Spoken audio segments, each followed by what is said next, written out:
S ನೀವು ಮೈಸೂರಿನವರು, ನಾನು ಮಂಡ್ಯದವನು.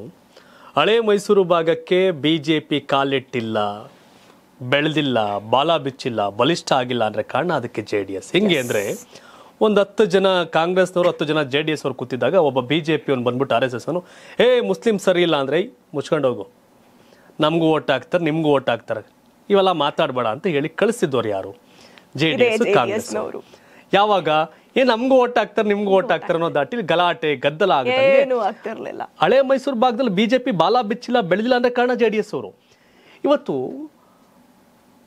ಮುಸಲ್ಮಾನ ಸಮುದಾಯ ಕಾಂಗ್ರೆಸ್ ಒಂದ್ ಸೈಡ್ ವೋಟ್ ಮಾಡಿದಾಗ ದಳಿದವ್ರಲ್ಲಿ ಮುಸ್ಲಿಮ್ಸ್ ನಮ್ಗೆ ಓಟ್ ಆಗ್ತಿಲ್ಲ ಅಪ್ಪ ಅನ್ನೋ ಭಾವನೆಗಳು ಅವರಲ್ಲಿ ಬಂದಾಗ, ಈಗಾಗಲೇ ಬಂದಂಗಿದೆ, ಪದೇ ಪದೇ ನಿಖಿಲ್ ಕುಮಾರಸ್ವಾಮಿ ಹೇಳ್ತಿರ್ತಾರೆ, ಬಂದ್ಬಿಟ್ಟಿದೆ. ಈ ಸನ್ನಿವೇಶ ಒಳ್ಳೇದ ಕೆಟ್ಟದ? ಪರ್ಸ್ನಲಿ ನಾನು ತುಂಬ ಚಿಕ್ಕವಳಿದ್ದಾಗ್ಲಿಂದ, ಅಂದರೆ ನನಗೆ ಒಂದು 9-10 ವರ್ಷ ಇದ್ದಾಗ್ಲಿಂದಲೂ ನನ್ನ ಮನೆಯಲ್ಲಿ ನನ್ನ ರಾಜಕೀಯನ, ಅದು ವಿಶೇಷವಾಗಿ JDS ರಾಜಕಾರಣನ ನೋಡ್ಕೊಂಡು ಬಂದವಳು. ಯಾವತ್ತು ಒಂದು ಧರ್ಮದವರು, ಒಂದು ರಿಲಿಜಿಯನ್ನವರು ಅಥವಾ ಒಂದು ಜಾತಿಯವರು ಕೂತ್ಕೊಂಡು ನಮ್ಮ ಮನೆ ಅಂಗಳದಲ್ಲಿ ಮಾತಾಡ್ತಿರ್ಲಿಲ್ಲ. ಎಲ್ಲ ಇರೋರು, ನಾಯಕರಿರೋರು, ಒಕ್ಕಲಿಗರಿರೋರು, ನಾಮದಾರಿ ಗೌಡ್ರಿರೋರು, SCಗಳಿರೋರು, ಎಲ್ಲರೂ ಇರೋರು, ಮುಸಲ್ಮಾನರು ಇರೋರು.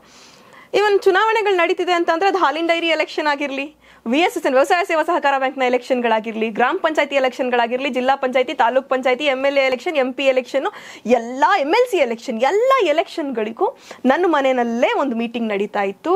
ಅವೆಲ್ಲವನ್ನ ಕೇಳಿಸ್ಕೊಂಡು ನಾನು ಆ್ಯಕ್ಚುಲಿ JDS ಸೇರೋದಕ್ಕೆ ಕಾರಣನೂ ಅದೇನೆ. ಅಲ್ಲಿ ಒಂದು ಸೌಹಾರ್ದತೆಯ ಭಾವನೆಯನ್ನು ನಾನು ನೋಡಿಕೊಂಡೇ ಬೆಳೆದವಳು. ಯಾವತ್ತು ಸಾಬ್ರು ಓಟ್ ಬೇಡ, ನಮ್ಗೆ ನಾಯಕರು ಓಟ್ ಬೇಡ, ನಮ್ಗೆ SCಗಳು ಓಟ್ ಬೇಡ, ಇವಿದ್ದೇ ಇರಲಿಲ್ಲ.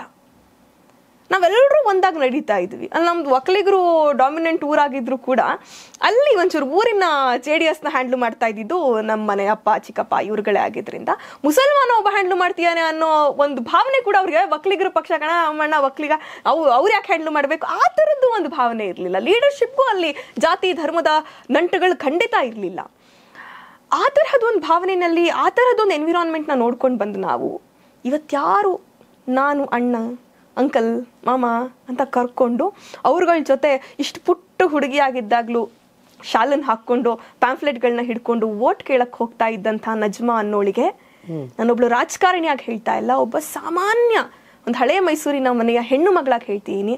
ನನ್ನ ಮನಸ್ಸಿಗೆ ಅವರೆಲ್ಲರೂ ಇವತ್ತು ನಮ್ಮನ್ನ ಶತ್ರುಗಳ ಥರ, ಅವರೆಲ್ಲರೂ ನಾವು ಏನೋ ಅವ್ರದ್ದು ಹೊಡೆದು ತಿಂದುಬಿಟ್ಟಿದ್ದೀವಿ ಅನ್ನೋ ಥರ ನೋಡ್ತಾ ಇದ್ದಾಗ ನನ್ನ ಮನಸ್ಸು, ನನ್ನ ಹೃದಯ ಅಳ್ತಾ ಇರುತ್ತೆ, ಆಕ್ರಂದನ ಬರುತ್ತೆ ನನಗೆ. ಬೆಣ್ಣೆ ತುಪ್ಪ ಸರಿ ಇಟ್ಟು ಮಕ್ಕಳಿಗಾಗಿ ಹೆಲ್ತಿ ಬಿಸ್ಕತ್, ಬಾಯಲ್ಲಿಟ್ಟರೆ ಕರಗುವಂತಹ ತುಪ್ಪ ಬೆಣ್ಣೆಯ ಬಿಸ್ಕತ್, ಇದು ನಿಮಗಾಗಿ ನಿಮ್ಮ ಮಕ್ಕಳಿಗಾಗಿ ಮಾಡಿರುವ ನಮ್ಮ ಜೀನಿ ಪರಿಸರ ಹಿಟ್ಟಿನ ಬಿಸ್ಕತ್. ರಾಗಿ ಭಂಡಾರದಿಂದ ಮಾಡಿರುವಂತಹ ನಮ್ಮ ಜೀನಿ ಬಿಸ್ಕತ್ ನೀವು ತಿನ್ನಿ, ನಿಮ್ಮ ಮಕ್ಕಳಿಗೂ ಪ್ರತಿದಿನ ತಿನ್ನಿಸಿ.